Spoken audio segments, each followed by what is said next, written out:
ګرانو مینوالو سلامونه. دا په د کرونا وایرس باندې یو نظم دی چې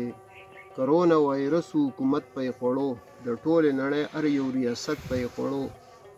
راتلنه په نظر سوپر طاقت په خوړو د ساينس ټیکنالوژي ټول قابلیت په خوړو د هر سړی آرام او هم راحت په خوړو نفرت پیداوار او محبت په خوړو د خلکو به کوله د یو بل نه پکې کرکه او نفرت په زیاتېدو کمیده به مینه ځکه نه غاړه ورکولو نه به لاس چا ورکوو هر کس به د بلا په شان د بل نه یریدو انسان به د انسان دومره لرې ګرځېدو په ډېره فاصله کې به یو بل نه ودرېدو زه دغه خو لا پرېږده چې به کم کس ټوخېدو د اور په شان د هغه نه به د خلکو ځان ساتو هغه به خو مشکي شو چې کتل به اندازې ته او په زړه کې به یې وي چې جوړې خپې مې کړې اګرې ته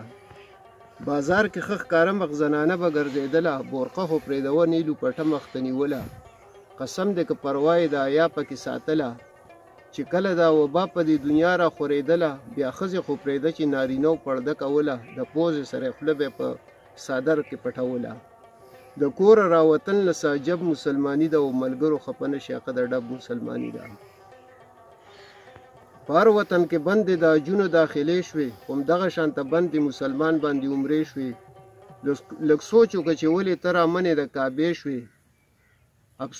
افسوس په دې خبره ختمې جمعې د جمعې شوې د خدای کورونه بند شو جوماتونو ته طالع شوې چې خدای دې کور ته نه پرېږدي سپویه خو په دې شوې عمل چې مسلمان ستا خراب نه دی نو څه دي او دا کرونا وایرس ولې عذاب نه دی نو څه دي حکومت لګې پیسې د خپل ولس له ورکولې پس شلو خاندانو کې د یو کس پکېدلې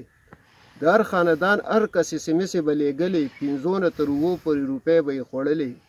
چې هلته کې به 3 لکه روپۍ جمع کېدلې 1 لاک به یې په خلاص دی 1 لاک به یې په خلاص مړ دی ولس له ورکولې دا نورې به بچت په تجارت مزه کوله او ښکاره به امداد او پیسه پټه یې ګټله